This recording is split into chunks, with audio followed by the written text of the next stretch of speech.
Welcome back to AI Weekly, your source for, well, all things AI, obviously. It's February 24th, 2025, and Wow. this week has been just crazy It has. with huge developments, just massive investments, groundbreaking research. It feels like Yeah. AI is not slowing down anytime soon. Not at all. It feels like we're at a real tipping point, you know? Every week there's something that comes out that could totally reshape industries. Absolutely, yeah. To kick things off, maybe we can do a quick rundown of some of the biggest headlines. Yeah, sounds good. So Alibaba just dropped a bomb. They're investing, get this, $53 billion in AI infrastructure over the next 3 years.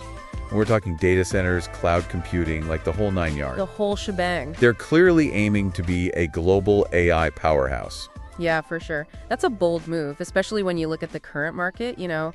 We've seen some signs of potential oversupply. I mean, Microsoft is even canceling some of their data center leases, and some analysts, like the folks over at TD Cowen, are even saying that maybe the demand for these huge infrastructures is a little overestimated. Yeah, interesting. So it seems like even the big players are being a bit cautious right now.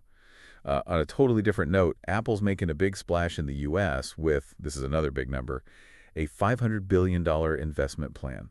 This includes a new AI server factory in Texas, which will be producing servers for their AI assistant, Apple Intelligence. Oh, wow. And on top of that, they're planning to hire 20,000 new employees all across the U.S., focusing on R&D. So that's research and development. Yeah, exactly. Wow. It's a huge commitment to AI and a clear sign that they're not going to just sit back and watch this happen. You know, this move is definitely going to have a big impact, not only on the tech world, but the entire U.S. economy.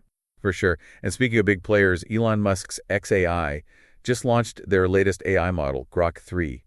They're calling it, this is interesting, a truth-seeking AI. Ooh. It's supposed to have these super advanced capabilities for analyzing images, answering questions, and even doing some reasoning to fact-check itself. That's pretty cool. Yeah, they're pushing the boundaries of AI, that's for sure. Yeah, they integrated Grok 3 into Musk's own social network, X, and they're even offering this premium subscription called Super Grok that has extra features, but it hasn't been completely smooth sailing. What do you mean?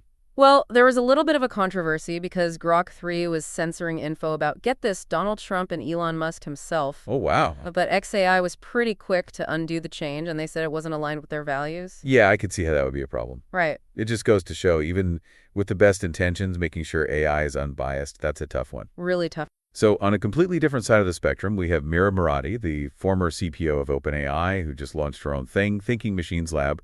They're all about building super intelligent foundation models, but with an open source customizable approach. Interesting. Yeah, very different from OpenAI. Right. Yeah. So Marati's put together a team of some of the top AI people out there, and they want to make AI open to everyone, more accessible and adaptable for individuals. It'll be really interesting to see how they go up against the big guys in this area, especially since it takes so many resources to do this kind of work. Yeah, that's a real David and Goliath situation. And, speaking of contrast, we also have James Cameron coming out and saying he's against AI in his new movie, Avatar 3. He's even putting a title card in the film that says they didn't use any AI to make it. It seems like he's really skeptical, which we're seeing more of, especially from people in creative fields. It really raises some important questions, you know? What is AI's place in art? Can it ever really replace human touch, which is what so many people think is essential to art? Yeah, definitely something to think about. So let's move on to some, I think, really exciting breakthroughs. We had Microsoft Research unveiling BioEmu1, which is a deep learning model that can predict protein structures and how they change. Oh, wow, proteins. Yeah, and this could be huge for stuff like drug development because it's way more efficient than the old ways of doing things. And what's really great is they made BioEmu1 open source, so now researchers everywhere can use it. Exactly. That kind of collaboration is key for scientific progress. Absolutely. And then in the world of robotics, we have Figure AI announcing Helix, this humanoid robot that's powered by what they call their vision language action, or VLA model. So this VLA model is really important because it lets Helix, understand what people are saying, think through problems, and interact with the world much more like a human. We're talking about things like opening drawers, picking up objects, and even working with other robots. Yeah, it's pretty wild how far robotics has come. It is.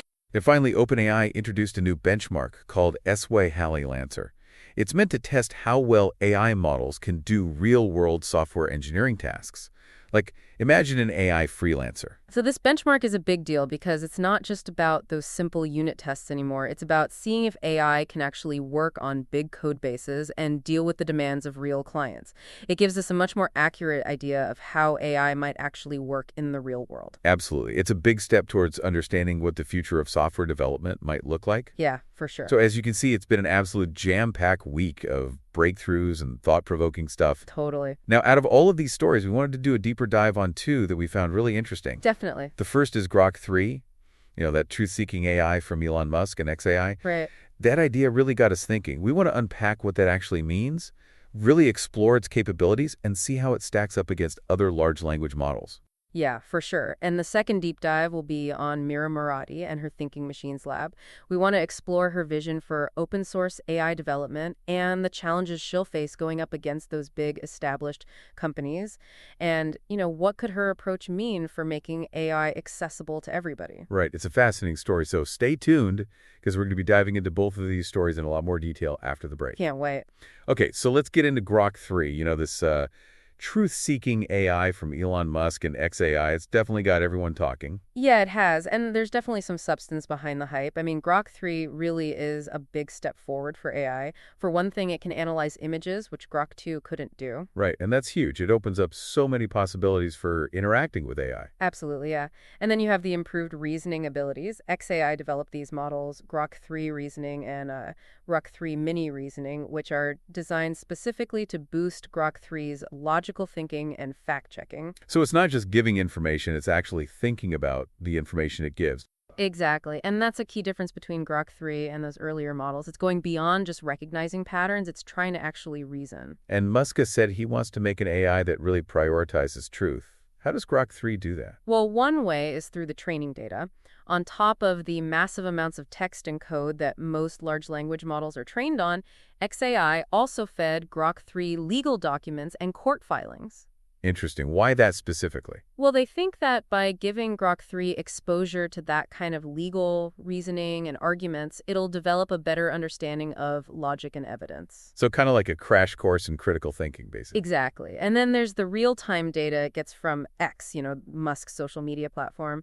Grok 3 is constantly taking in the flow of information and opinions from X, which is a pretty unique way to train an AI. It's like it's learning from all the people on X. In a way, yeah. The goal is for Grok 3 to get better at understanding how humans communicate, figuring out which sources are credible, and navigating all the complexities of online discussions. But doesn't that also mean it's exposed to a lot of misinformation and biases, too? Yeah, of course that's the risk. It's kind of a double-edged sword, right? But xAI's thinking is that by showing Grok 3 lots of different viewpoints, it'll learn to tell fact from fiction and get a more balanced view of the world. It's a bold experiment, that's for sure. Now, what about xAI's decision to open source Grok 2? What's their strategy there? Well, it's an interesting move, and we've seen it before in AI. They're basically giving the research community this powerful tool to play around with and experiment with while keeping the latest version private. It's like they're saying, hey, here's a sneak peek at what we're doing. Come join us and push the boundaries even further. Right, exactly. It's a way to attract talent, get people talking, and encourage a more open and collaborative approach to AI development. But isn't there some risk in open sourcing such a powerful technology? I mean, couldn't someone use it for bad stuff, like spreading misinformation or making deep fakes? Of course, there's always that concern. It's a delicate balance between promoting innovation and protecting against potential harm. Definitely. It's something the whole AI community is grappling with. Okay, so let's shift gears now and talk about Mira Murati and her new venture, Thinking Machines Lab. All right. This one really caught my eye. Murati, she's the former CTO of OpenAI, and she's basically taking on her old company by trying to create a more open and accessible AI ecosystem. Yeah, and what's really interesting is her focus on customization. Thinking Machines Lab wants to give people the power to tailor AI models to their own specific needs, rather than just using pre-made solutions from the big tech companies. So instead of just using AI, you could actually create your own AI tools. Exactly. It's a whole different way of thinking compared to companies like OpenAI, which are increasingly focused on controlling access to their models and keeping that power for themselves. But building and training large language models requires massive resources. How can a small startup like Thinking Machines Lab even compete with giants like OpenAI, Google, or Microsoft? Yeah, it's a classic David versus Goliath situation for sure. But Murati thinks her open source approach could give her an edge.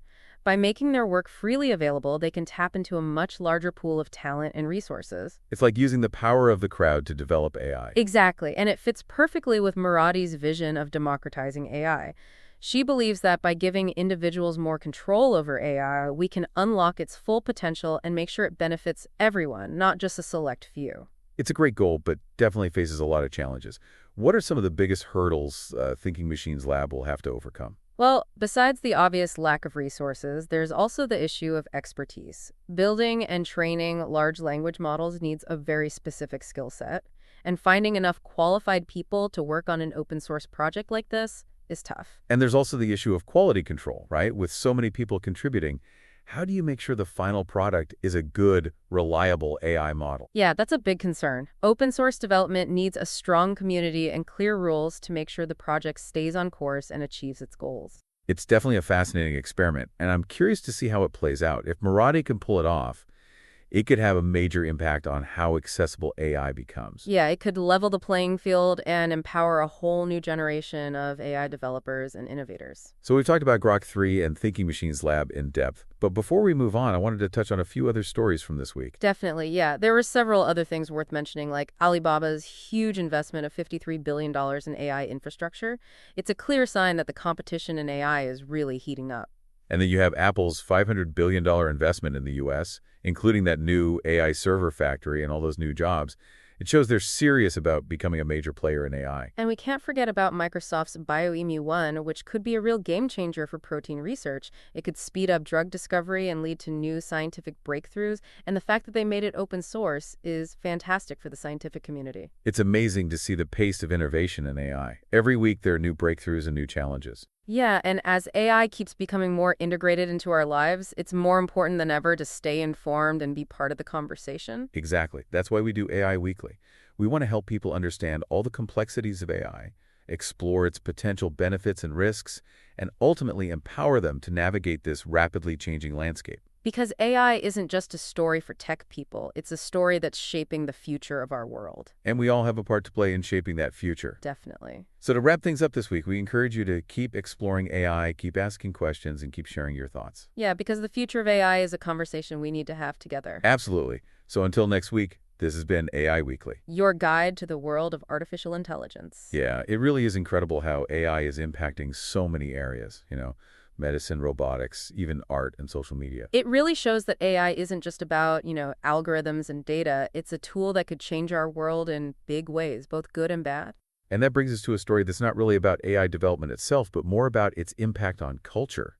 James Cameron's choice to put that anti-AI title card in Avatar 3. Yeah, that was interesting. By saying no AI was used in the movie, Cameron's making a statement. He's saying human creativity is still important, even with all this advanced AI around. And he's not alone in thinking that.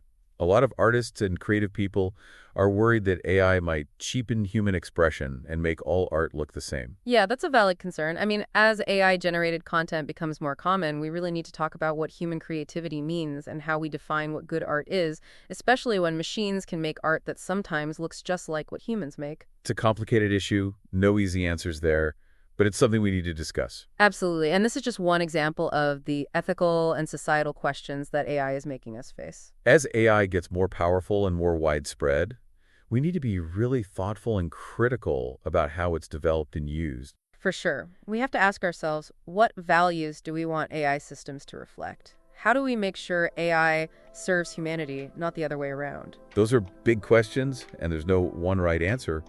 But they're questions we all need to consider. Yeah, and just being part of the conversation is a good start. So as we wrap up this week's exploration of AI, we want to encourage you to stay curious, stay informed, and stay engaged. Because the future of AI isn't something that's just happening to us. It's something we're building together. And the choices we make now will determine what that future looks like. Absolutely. So until next week, this has been AI Weekly, your guide to the world of artificial intelligence.